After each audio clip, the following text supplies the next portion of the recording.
Bismillahirrahmanirrahim. Assalamualaikum warahmatullahi wabarakatuh. Salam sejahtera untuk kita semua. Bapak Ibu dosen Universitas Siber Asia, pada kesempatan ini saya akan mempresentasikan bagaimana cara menggunakan LMS Universitas Siber Asia. Untuk mengakses LMS Universitas Siber Asia ada berbagai cara. Yang pertama, Bapak Ibu bisa mengaksesnya melalui website Unsia di unsia.ac.id. Nah, ketika Bapak Ibu memasukkan alamat website Unsia, maka akan tampil tampilan sebagai berikut. Nah, di sini ada beberapa aplikasi yang bisa Bapak Ibu akses, yaitu LMS, Digital Library, dan Siakat. Nah, pada kesempatan ini Bapak Ibu, kita akan belajar bersama-sama bagaimana menggunakan LMS. Bapak Ibu bisa klik LMS atau Bapak Ibu juga bisa langsung ke alamat kuliah.unsia.ac.id. Nah, jika sudah dimasukkan, maka akan tampil tampilan seperti pada layar. Nah, ini adalah halaman depan, halaman login untuk akses LMS. Bapak Ibu tinggal memasukkan akun berupa alamat email yang sudah terdaftar dan juga password. Setelah itu Bapak Ibu login. Nah, maka akan tampil tampilan sebagai berikut. Nah, kita akan lihat seluruh fitur yang ada di LMS ini, mulai dari menu-menu yang tersedia di pojok kanan itu ada garis 3, Bapak Ibu. Bapak Ibu bisa klik, maka akan muncul menu-menu, diantaranya ada dashboard, calendar, helpdesk, library, news and announcement, dan terms and condition. Nah, kita akan lihat satu persatu. Yang pertama, dashboard. Nah, ketika Bapak Ibu klik dashboard, maka akan tampil halaman depan proses perkuliahan atau learning activity nanti akan ada di sini. Nah, kemudian ketika Bapak Ibu klik menu kalender, maka akan tampil halaman kalender, di mana ini adalah halaman terkait kalender akademik dalam satu semester.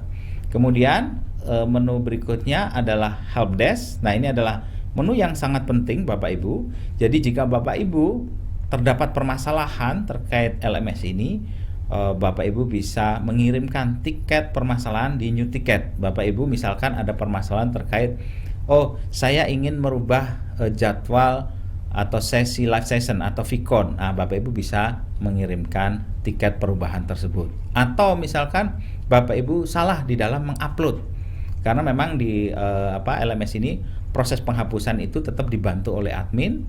Mau tidak mau Bapak Ibu harus menyampaikan ada kesalahan upload. Nah, apapun yang terkait LMS, Bapak Ibu bisa sampaikan di New Ticket. Baik, untuk menu berikutnya ada menu e-library. E-library ini adalah fasilitas perpustakaan digital yang mana Bapak Ibu bisa mendownload buku-buku yang ada di e-library ini. Kemudian di menu berikutnya ada menu news and announcement. Ini adalah halaman berita atau pengumuman yang dikirimkan oleh bagian terkait, misalkan bagian akademik. Kemudian berikutnya ada term and condition. Ini adalah menu yang menunjukkan syarat dan ketentuan kita mengakses LMS. Bapak Ibu bisa baca baik-baik sehingga nanti penggunaan LMS ini akan berjalan dengan baik. Baik, sekarang kita akan coba masuk ke menu dashboard. Nah, di menu dashboard ini kita akan memulai proses perkuliahan dari sini. Di halaman ini ada My Courses. My Courses ini menunjukkan mata kuliah apa saja yang Bapak Ibu ampuh. Nah, kita akan coba masuk ke dalam satu kelas. Misalkan saya akan masuk ke kelas MJ 105. Nah, ketika saya klik maka akan muncul halaman seperti ini. Nah, di sebelah kiri ada menu course info, learning activity, discussion, kemudian assignment, offline attendance, reports, minutes of lectures, grade, student and group, live session, dan message. Course info merupakan halaman yang berisi informasi terkait mata kuliah. Di sini ada lecture-nya siapa dan mata kuliahnya apa. Kemudian di learning activity, Bapak Ibu akan melihat learning material apa saja di setiap sesinya. Nah, kalau Ibu lihat di paling kanan itu ada angka 1. Nah, diklik saja. Diklik angka 1. Nah, di situ 1 sampai 14 atau 16 ya. Artinya memang sesi kita itu sampai dengan 16 termasuk UTS UAS. Nah, di halaman ini halaman sesi yang pertama. Di sesi yang pertama, Bapak Ibu bisa melihat learning objektifnya apa kita belajar ini, atau ketika mahasiswa belajar ini, setelah belajar ini kira-kira apa kompetensi yang diharapkan. Nah, sebagai contoh, mahasiswa diharapkan mampu menjelaskan tentang konsep ekonomi digital, mampu menjelaskan identifikasi peluang dan tantangan, bla bla dan seterusnya. Di halaman ini juga terdapat banyak sekali learning material. Nah, kalau kita lihat, coba Mbak Mei digeser. Nah, di situ ada pre-quiz, ada konsep ekonomi digital, peluang dan tantangan, pengertian teknologi informasi, sampai dengan practice quiz dan post quiz. Artinya, dan yang terakhir ada discussion forum. Artinya nanti mahasiswa harus melalui seluruh materi yang ada. Nah, apabila Bapak Ibu merasa materi yang di sini perlu ditambah, ada fasilitas untuk menambah materi learning material. Nah, bagaimana caranya? Bapak Ibu bisa klik upload materi. Nah, klik upload materi. Nah, di situ ada upload material, Bapak Ibu bisa klik. Nah, Bapak Ibu bisa lihat di situ sectionnya, section ekonomi digital. Artinya material ini akan ditambahkan di seksi ekonomi digital. Bapak Ibu tinggal masukkan nama materialnya apa, kemudian tipe materialnya apa, bisa berupa video, audio, ataupun file. Nah, setelah itu Bapak Ibu bisa tempelkan link YouTube jika ada link YouTube, kemudian download URL apabila ada link download materi dari tempat lain, ataupun Bapak Ibu juga bisa mengunggah file. Nah, Bapak Ibu tinggal klik file, maka akan muncul, coba klik file, maka muncul tampilan seperti ini. Bapak Ibu tinggal pilih file yang akan diunduh atau yang dimasukkan, yang mau diposting apa. Oke. Nah, setelah itu Bapak Ibu tinggal save, maka setelah di save maka akan masuk ke dalam kolom historis. Maka di situ akan muncul file-filenya apa saja. Oke, baik Bapak Ibu, coba kita akan setelah di save maka akan muncul di halaman yang tadi, yang coba back. Oke, back. Learning activity, coba learning activity. Nah, oke. Nah, akan muncul di sini learning material, geser aja. Nah, akan muncul di sini. Nah, mahasiswa nanti harus melalui seluruh materi yang sudah kita sajikan. Diawali dengan pre-quiz. Jadi, mahasiswa tidak akan bisa masuk ke materi konsep ekonomi digital jika mahasiswa tidak mengikuti atau menyelesaikan pre-quiz. Maksud pre-quiz ini apa? Agar kita tahu sejauh mana pengetahuan mahasiswa tentang materi yang akan kita sampaikan. Begitu Bapak Ibu. Jadi setelah mahasiswa menyelesaikan kuis, maka mahasiswa bisa berselancar di materi-materi yang sudah Bapak Ibu sajikan. Nah, sekarang kita coba lihat, misalkan saya akan masuk ke konsep ekonomi digital. Kalau Bapak Ibu bisa langsung lompat ya, tidak harus melalui pre-quiz, tapi bisa langsung ke materi, misalnya konsep ekonomi digital. Nah, di sini sudah tersedia materi dalam bentuk presentasi, dalam bentuk video, dan juga bisa dalam bentuk lecture note.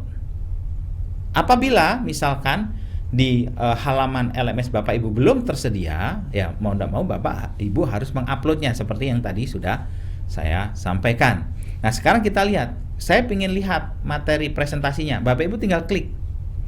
Nah, setelah diklik maka akan tampil, digeser ke atas. Geser ke atas, di presentasinya diklik. Nah, akan tampil presentasi seperti ini.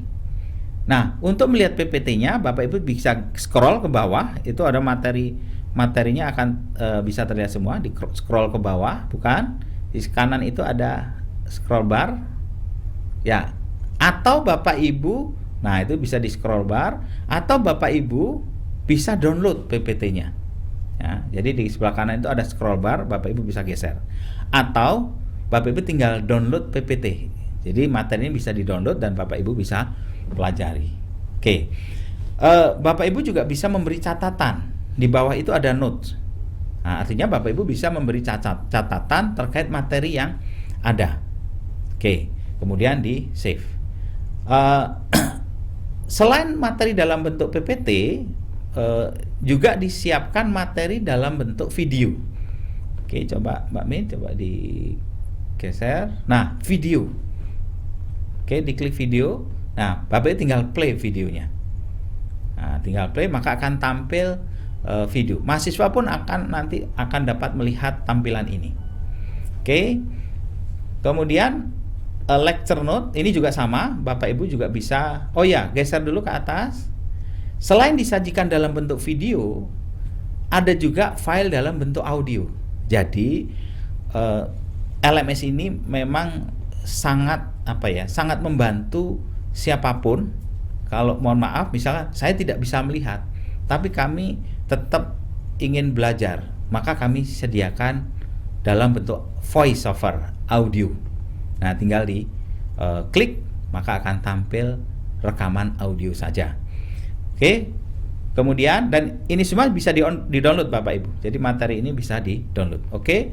Terus coba di sebelah kanan ada lecture note. Ini catatan dari Bapak Ibu dosen. Jadi Bapak Ibu kalau ingin memberi tambahan catatan silakan. Nah, ini materi konsep ekonomi digital, dan itu ada materi-materi yang lain. Nah, Bapak Ibu nanti bisa lihat.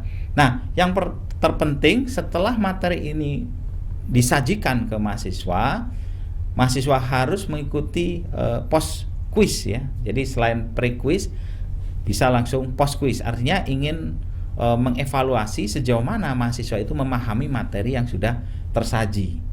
Nah, ada satu menu yang sangat penting juga, dan ini menjadi kunci ya. Kunci itu artinya forum ini menjadi kunci kehadiran ya. Jadi Bapak Ibu, ketika Bapak Ibu ingin dianggap hadir, maka kewajiban Bapak Ibu adalah memulai forum diskusi. Nah, di sebelah kanan, paling kanan itu ada discussion forum.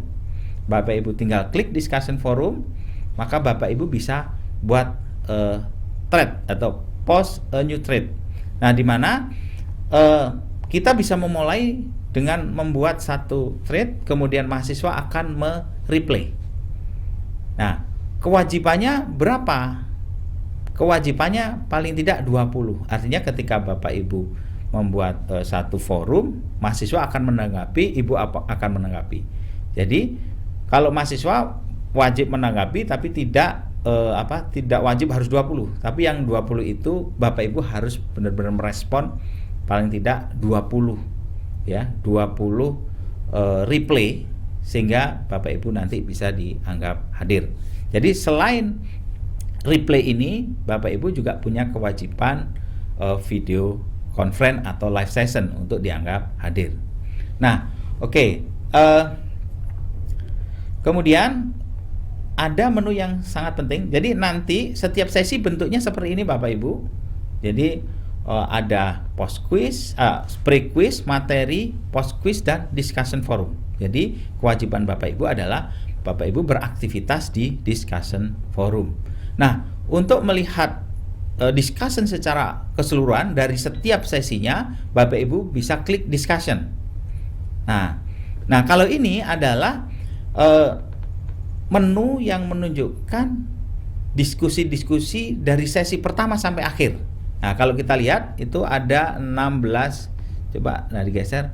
Nah, ada 16 sesi. Artinya ini adalah shortcut untuk diskusi di setiap sesi. Jadi kalau Bapak Ibu ingin, saya akan menanggapi diskusi di pertemuan 2, itu bisa langsung input ya, input discussion gitu ya. atau mau di 3, ya udah langsung input discussion. Nah, Bapak Ibu tinggal masukkan saja di sini. Tetapi memang aktivitas di sini itu sebenarnya dipicu dari aktivitas di learning activity. Jadi ketika tadi Bapak Ibu buat forum di learning activity, Mbak Mei coba di learning activity, tadi kan Bapak Ibu membuat forum di materi pertama. Nah, di bawah tadi akan ada discussion forum ya. Coba discussion forum di bawah. Nah, ada discussion forum. Aktivitas di sini akan masuk ke menu discussion. Nantinya akan masuk ke menu discussion sebagai shortcut supaya lebih mudah Bapak Ibu untuk menanggapi. Oke. Nah, kemudian assignment. Jadi tadi discussion itu menunjukkan diskusi setiap sesi, ya. Kalau learning activity itu diskusi setiap sesi ya. Kalau tadi seluruh sesi ya, di discussion itu seluruh sesi, sementara di learning activity setiap sesi. Nah, kemudian assignment ini isinya nanti ada tugas 1, tugas 2, UTS dan UAS. Nah, untuk assignment ini nanti Bapak Ibu harus membuat soal, baik itu tugas maupun UTS UAS, dan dikirimkan ke tim. Nanti timlah yang akan menguploadnya ke sini. Jadi Bapak Ibu tidak perlu repot-repot mengupload, tapi nanti diuploadkan. Tetapi memang kewajiban Bapak Ibu adalah menyiapkan tugas atau soal ujiannya. Kemudian offline attendance ini tidak kita gunakan karena untuk kelas offline. Nah, kita fokus ke report. Nah, report ini adalah fasilitas untuk mengetahui aktivitas baik dosen maupun mahasiswa. Nah, kita lihat student attendance. Ini adalah aktivitas dari mahasiswa. Bapak Ibu bisa memonitor di sini. Ini dalam bentuk graph, ada bentuk report. Dalam bentuk graph seperti ini, itu ada partisipan. Coba partisipan. Klik partisipan. Nah, di partisipan ini Bapak Ibu bisa melihat. Misalkan Saudara Aan Suherlan. Sudah berapa kali dia melihat? Itu nanti akan terlihat ini di setiap minggunya. Minggu 1 dia melihat berapa kali, dia berkomentar berapa kali, itu Bapak Ibu akan bisa melihat di sini. Kemudian juga bisa dalam bentuk report. Coba klik report, ya. Nah, ini bentuk report. Nah, student attendant ini direkam secara otomatis atau direkod secara otomatis Bapak Ibu. Jadi setiap aktivitas yang dilakukan oleh mahasiswa akan terekod dan nantinya akan terekam sebagai kehadiran. Jadi Bapak Ibu tidak perlu lagi melakukan presensi secara manual. Jadi sudah otomatis begitu. Begitu juga untuk lecture attendance. Bapak Ibu tidak perlu mengabsenkan sendiri. Tidak perlu mengabsenkan, oh ya saya absen, tidak perlu.